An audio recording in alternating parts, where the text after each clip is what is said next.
Hello दोस्तों, आपका स्वागत है अपने YouTube channel life study bye धीरज सर में।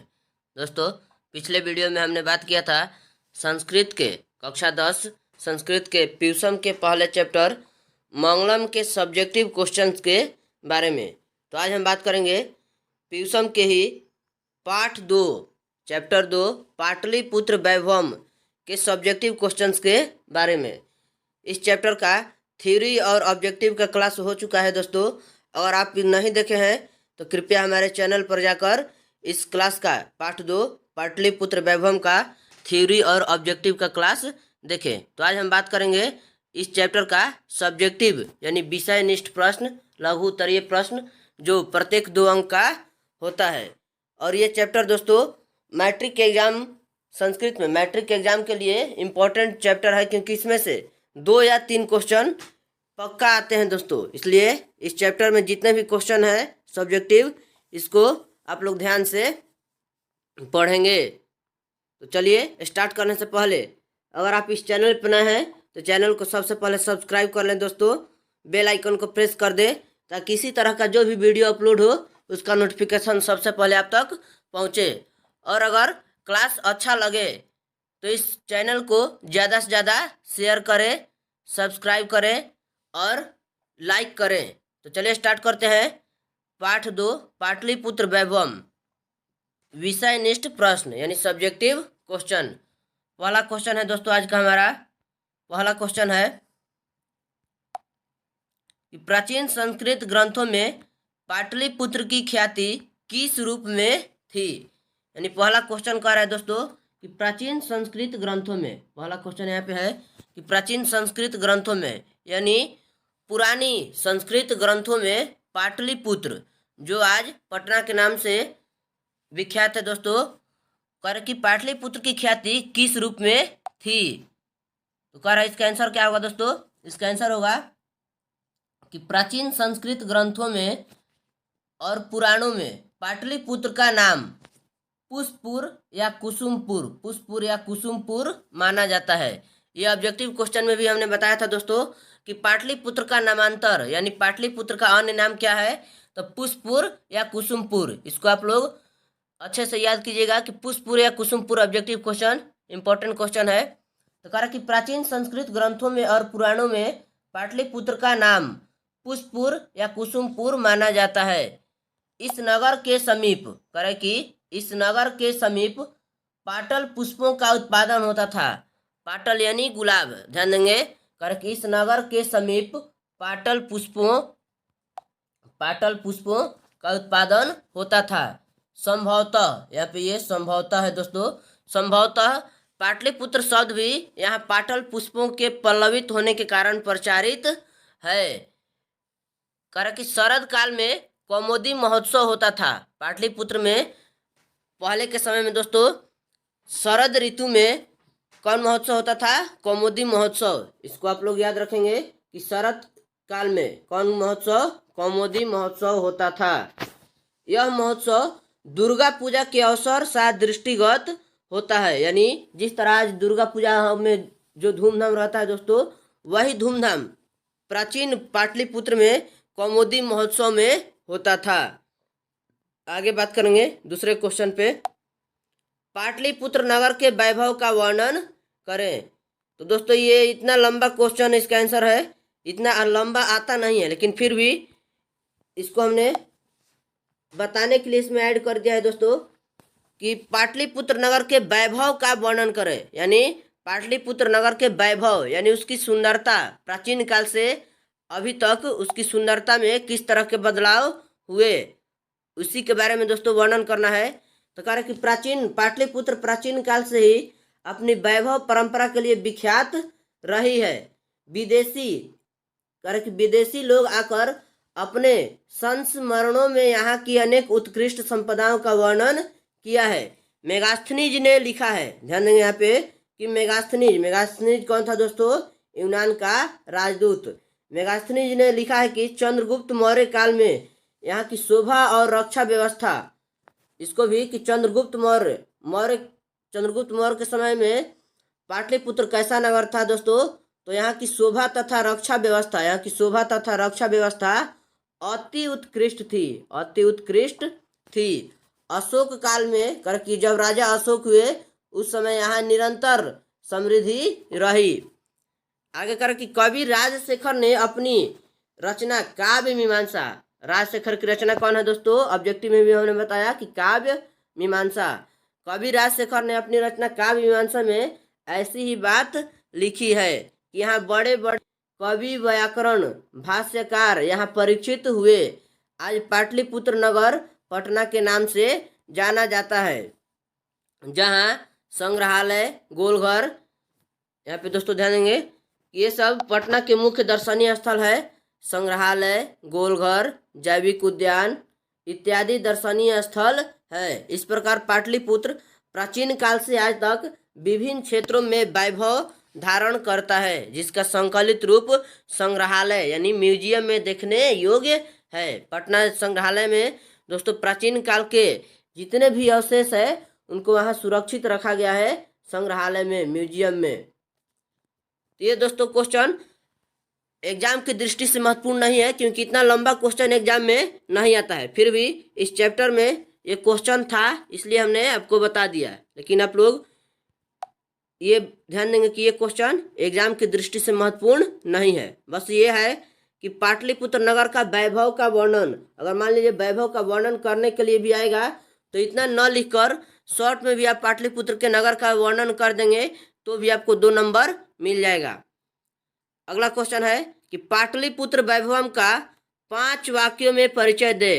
तीसरा क्वेश्चन है दोस्तों हमारा कि पाटलिपुत्र वैभवम पाठ का 5 वाक्यों में परिचय दे।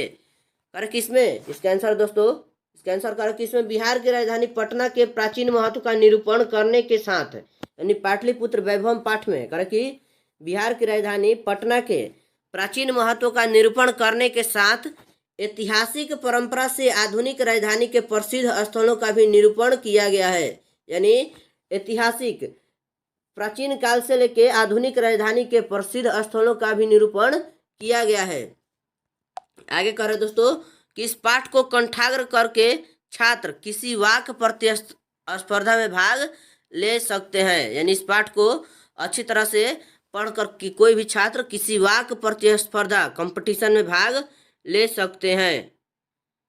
ये भी क्वेश्चन दोस्तों VVI क्वेश्चन नहीं है। जो जो क्वेश्चन VVI होगा उसको हम बताते चलेंगे कि कौन क्वेश्चन VVI है। अगला क्वेश्चन है दोस्तों चौथा, ये दोस्तों VVI क्वेश्चन है, ध्यान देंगे। ये जो क्वेश्चन है चौथा ये VVI क्वेश्चन है, इसको आप लोग अच्छे से नोट कीजिएगा। ये वाला चौथा क्वेश्चन दोस्तों VVI है कि कवि दामोदर गुप्त के अनुसार, ये चौथा क्वेश्चन कि कवि दामोदर गुप्त के अनुसार पाटलिपुत्र कैसा नगर है। ये क्वेश्चन दोस्तों एग्जाम में आता है, बार बार ये इस क्वेश्चन को रिपीट करता है दोस्तों एग्जाम में। तो इस क्वेश्चन को आप लोग अच्छी तरह से ध्यान देंगे कि कवि दामोदर गुप्त के अनुसार पाटलिपुत्र कैसा नगर है। तो दामोदर गुप्त की रचना कौन है दोस्तों, कुटनिमतम। तो कह रहे कि कवि दामोदर गुप्त के अनुसार, कवि दामोदर गुप्त के अनुसार पाटलिपुत्र यानी पटना महानगर पृथ्वी पर बसे नगरों में, पृथ्वी पर बसे नगरों में श्रेष्ठ है। यहाँ सरस्वती के वंशज यानी विद्वान लोग बसते हैं। कवि ने इस महानगर की तुलना इंद्र की भरी पूरी नगरी से की है। दोस्तों ये क्वेश्चन VVI क्वेश्चन है, इसको आप लोग अच्छे से याद करेंगे, अच्छे से इसको नोट करेंगे कि कवि दामोदर गुप्त के अनुसार, यानी दामोदर गुप्त ने पटना के बारे में, पाटलिपुत्र के बारे में क्या कहा था अपने काव्य कुटनिमतम में। तो क्या कहा था दोस्तों कि पाटलिपुत्र महानगर पृथ्वी पर बसे नगरों में श्रेष्ठ है। यहाँ सरस्वती के वंशज यानी विद्वान लोग बसते हैं। कवि ने इस महानगर की तुलना इंद्र की भरी पूरी नगरी से की है। इस क्वेश्चन को आप लोग दोस्तों अच्छे तरह से नोट कीजिएगा, क्योंकि ये VVI क्वेश्चन है। आगे बढ़ते हैं अगले क्वेश्चन पे दोस्तों। पाटलिपुत्र को शिक्षा का प्राचीन केंद्र क्यों माना जाता है। अगला क्वेश्चन है दोस्तों कि पाटलिपुत्र को शिक्षा का प्राचीन केंद्र क्यों माना जाता है। तो इसका आंसर दोस्तों होगा, ये भी क्वेश्चन VVI क्वेश्चन है दोस्तों, इसको भी आप नोट कीजिएगा। ये भी क्वेश्चन जो है VVI है, क्योंकि भी एग्जाम में आता है। इस क्वेश्चन को इस तरह पूछता है दोस्तों कि राजशेखर ने पटना के संबंध में क्या लिखा है। इस क्वेश्चन को इस तरह पूछता है, पांचवें क्वेश्चन को, कि राजशेखर के अनुसार पाटलिपुत्र कैसा नगर है, या राजशेखर ने पटना के संबंध में क्या लिखा है। तो आंसर क्या है कि दोस्तों कि राजशेखर रचित, राजशेखर की रचना कौन है दोस्तों, काव्य मीमांसा। काव्य से हमें जानकारी मिलती है कि पाटलिपुत्र शिक्षा का एक प्राचीन केंद्र था, यानी पाटलिपुत्र शिक्षा का एक प्राचीन केंद्र था, यानी बहुत पहले समय से यहाँ पे शिक्षा के क्षेत्र में ये बहुत प्रसिद्ध था। यहाँ कह रहे कि संस्कृत के अनेक विद्वान हुए, यहाँ संस्कृत के अनेक विद्वान हुए। कह रहे कि पाणिनि, पिंगल, वररुचि तथा पतंजलि की परीक्षा यहीं ली गई थी और यहीं उन्होंने ख्याति प्राप्त की थी। तो इस क्वेश्चन को दोस्तों कभी पूछता है, आप लोग बताएं, इसको याद रखें कि राजशेखर, कभी कभी इस तरह पूछा जाता है, लेकिन ज़्यादातर क्वेश्चन इसी तरह आता है कि राजशेखर ने पटना के संबंध में क्या लिखा है, या राजशेखर के अनुसार पाटलिपुत्र कैसा नगर है। तो राजशेखर ने अपने काव्य मीमांसा में क्या बताया कि पाटलिपुत्र शिक्षा का एक प्राचीन केंद्र था, यहाँ संस्कृत के अनेक विद्वान हुए। पिंगल करे कि पाणिनि, पिंगल, वररुचि तथा पतंजलि की परीक्षा यहीं ली गई थी और यहीं उन्होंने ख्याति प्राप्त की थी। ये भी क्वेश्चन दोस्तों VVI है, आप लोग इसको अच्छे तरह से नोट करेंगे। ये भी क्वेश्चन VVI क्वेश्चन है दोस्तों। आगे बढ़ेंगे 6 नंबर क्वेश्चन पे। चंद्रगुप्त मौर्य तथा अशोक के समय पाटलिपुत्र कैसा नगर था। ये भी दोस्तों क्वेश्चन जो है VVI है। जो भी क्वेश्चन एग्जाम में आता है, आने की संभावना है, उसको हम बताते चल रहे हैं कि ये क्वेश्चन VVI है, आने की संभावना है। इसलिए आप इस क्वेश्चन को अच्छे से नोट कीजिएगा और इस पे ज़्यादा से ज़्यादा समय देकर रिवाइज कीजिएगा, याद कीजिएगा। तो चलिए अगला क्वेश्चन है 6 नंबर कि चंद्रगुप्त मौर्य तथा अशोक के समय, चंद्रगुप्त मौर्य तथा अशोक के समय पाटलिपुत्र कैसा नगर था। तो कह रहे कि चंद्रगुप्त मौर्य के समय, चंद्रगुप्त मौर्य के समय पाटलिपुत्र की रक्षा व्यवस्था काफी मजबूत थी। क्वेश्चन दोस्तों इसमें ऑब्जेक्टिव इस तरह भी पूछता है कि किसके समय में पाटलिपुत्र की रक्षा व्यवस्था काफी मजबूत थी दोस्तों। तो चंद्रगुप्त मौर्य के समय, कर यह सुंदर नगर था, यानी बहुत सुंदर नगर था। आगे कर कि अशोक के शासनकाल में, अब अशोक के बारे में यहाँ से बता रहे कि अशोक के शासनकाल में इस नगर का वैभव और अधिक समृद्ध हुआ, यानी चंद्रगुप्त मौर्य के समय पाटलिपुत्र की रक्षा व्यवस्था काफी उत्कृष्ट, काफी मजबूत थी, यह सुंदर नगर था। और जब अशोक राजा बने, यानी अशोक के शासनकाल में इस नगर का वैभव और अधिक समृद्ध हुआ। ये भी क्वेश्चन दोस्तों VVI है, आप इसको भी, ये भी क्वेश्चन दोस्तों VVI है, इसको भी आप अच्छे तरह से नोट करेंगे और याद करेंगे। आगे बढ़ते हैं अगले क्वेश्चन पे। 7वां क्वेश्चन है दोस्तों कि पाटलिपुत्र के प्राचीन महोत्सव का वर्णन करें, यानी प्राचीन महोत्सव, पाटलिपुत्र में कौन सा महोत्सव मनाया जाता था दोस्तों, तो कौमुदी महोत्सव। किस ऋतु में, किस ऋतु में दोस्तों, शरद ऋतु में। किसके शासनकाल में, गुप्त वंश के शासनकाल में। तो कह रहा है दोस्तों इसका आंसर कि पाटलिपुत्र से शरद काल में कौमुदी महोत्सव बड़ी धूमधाम से मनाया जाता था। सभी नगरवासी आनंद मग्न हो जाते थे। इस समारोह का विशेष प्रचलन, इस समारोह का विशेष प्रचलन गुप्त वंश के शासनकाल में था। आज करे कि आज जिस तरह, आजकल जिस तरह दुर्गा पूजा मनाई जाती है, उसी प्रकार प्राचीन काल में कौमुदी महोत्सव मनाया जाता था। यानी क्या करा है दोस्तों कि पाटलिपुत्र का प्राचीन महोत्सव कौन था, कौमुदी महोत्सव, जो शरद ऋतु में मनाया जाता था। तो उसका वर्णन करे, क्वेश्चन हमारा यही है। तो पाटलिपुत्र में करे कि शरद काल में कौमुदी महोत्सव बड़ी धूमधाम से, यहाँ पे दोस्तों से नहीं होकर यहाँ पे में होगा, यहाँ पे आप लोग से को काट देंगे, यहाँ पे से नहीं होगा, यहाँ पे में कि पाटलिपुत्र में, पाटलिपुत्र में, यहाँ पे दोस्तों में होगा, इसको आप लोग काट देंगे कि पाटलिपुत्र में शरद काल में कौमुदी महोत्सव बड़ी धूमधाम से मनाया जाता था। सभी नगरवासी आनंद मग्न हो जाते थे। इस समारोह का विशेष प्रचलन गुप्त वंश के शासन काल में था। तो यहाँ पे ऑब्जेक्टिव क्वेश्चन में भी हमने बताया दोस्तों कि कौमुदी महोत्सव किस ऋतु में मनाया जाता था। कौमुदी महोत्सव शरद ऋतु में। किसके शासनकाल में? तो गुप्त वंश के शासनकाल में। आगे बढ़ते हैं दोस्तों अगले क्वेश्चन पे। ये भी क्वेश्चन दोस्तों VVI है, आप लोग इसको भी नोट करेंगे। ये भी VVI, जो भी क्वेश्चन एग्जाम में आने की संभावना है, जिस भी क्वेश्चन को आने की संभावना है आया है, उस क्वेश्चन को हम बताते चल रहे हैं कि ये क्वेश्चन VVI है। अगला क्वेश्चन है दोस्तों कि सिख संप्रदाय के लोगों के लिए पटना नगर क्यों महत्वपूर्ण है। ये दोस्तों मोस्ट इम्पोर्टेंट क्वेश्चन है, इसको अच्छे से आप लोग नोट करेंगे। ये मोस्ट इम्पोर्टेंट VVI क्वेश्चन है दोस्तों। जितना भी क्वेश्चन बताया उसमें सबसे VVI यही क्वेश्चन है कि सिख संप्रदाय के लोगों के लिए, सिख संप्रदाय के लोगों के लिए पटना नगर क्यों महत्वपूर्ण है। तो क्यों महत्वपूर्ण है दोस्तों कि सिख संप्रदाय के लोगों के लिए प्राचीन पटना नगर में पूजनीय स्थल अवस्थित है। यहाँ उनके 10वें गुरु गोविंद सिंह जी का जन्म स्थान है। यह स्थल आज गुरुद्वारा के नाम से जाना जाता है। देश विदेश से सिख संप्रदाय के अलावा अन्य संप्रदाय के तीर्थयात्री भी यहाँ दर्शन के लिए आते हैं। तो दोस्तों इस क्वेश्चन को अच्छे से याद करेंगे कि ये क्वेश्चन मोस्ट इम्पोर्टेंट क्वेश्चन है, बार बार एग्जाम में आता है कि सिख संप्रदाय के लोगों के लिए पटना नगर क्यों महत्वपूर्ण है।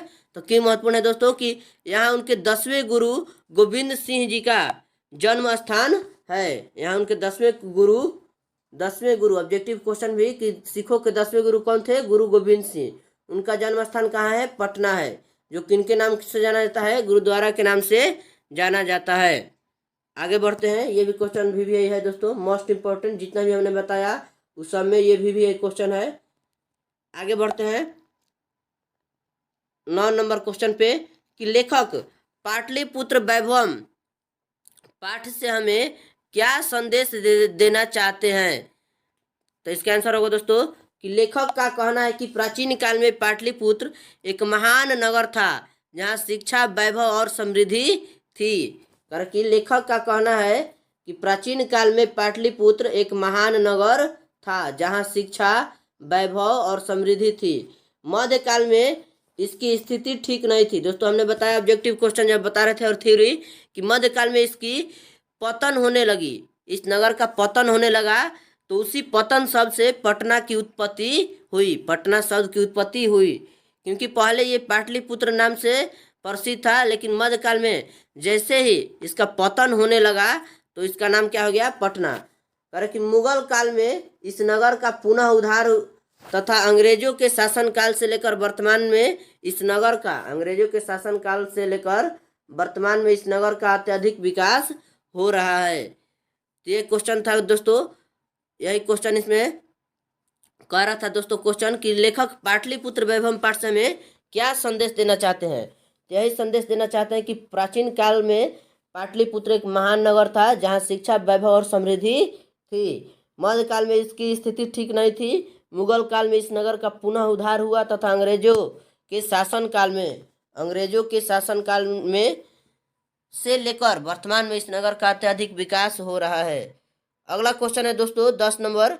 इस सब क्वेश्चन को दोस्तों आप वीडियो को पॉज करके अच्छे से नोट कीजिएगा, अच्छे से कॉपी पर उतारिएगा, क्योंकि आपको याद करने में आसानी होगी।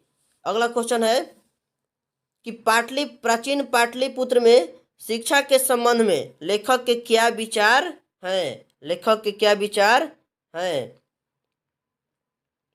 तो दोस्तों इसका आंसर होगा कि प्राचीन पाटलिपुत्र में शिक्षा के संबंध में लेखक के क्या विचार हैं। तो दोस्तों इसका आंसर होगा कि प्रस्तुत पाठ में लेखक ने बताया कि दामोदर नाम कवि से हमें जानकारी मिलती है कि सरस्वती के वंशज यहाँ रहते थे। राजशेखर कवि के अनुसार पाणिनि, पिंगल, वररुचि आदि महान विद्वानों की परीक्षा यहाँ ली जाती थी। इससे ज्ञात होता है कि प्राचीन पाटलिपुत्र शिक्षा का एक महान केंद्र था। तो ये क्वेश्चन दोस्तों VVI नहीं है, लेकिन फिर भी आप इसे याद रखेंगे। अगला क्वेश्चन है दोस्तों, और इस क्लास का लास्ट क्वेश्चन है दोस्तों कि लेखक के विचार में प्राचीन काल से आज तक पाटलिपुत्र किस प्रकार का नगर रहा है? लेखक के विचार में प्राचीन काल से आज तक पाटलिपुत्र किस प्रकार का नगर रहा है?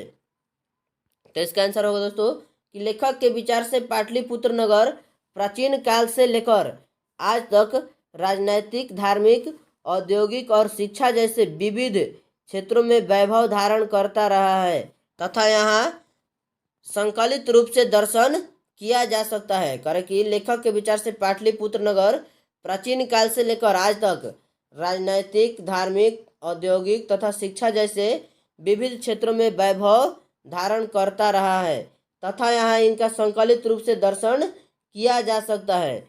यहाँ के लोग कई उत्सव मनाते आए हैं।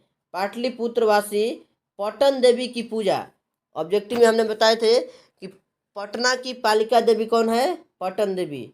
तो पाटलिपुत्रवासी पटन देवी की पूजा करते हैं।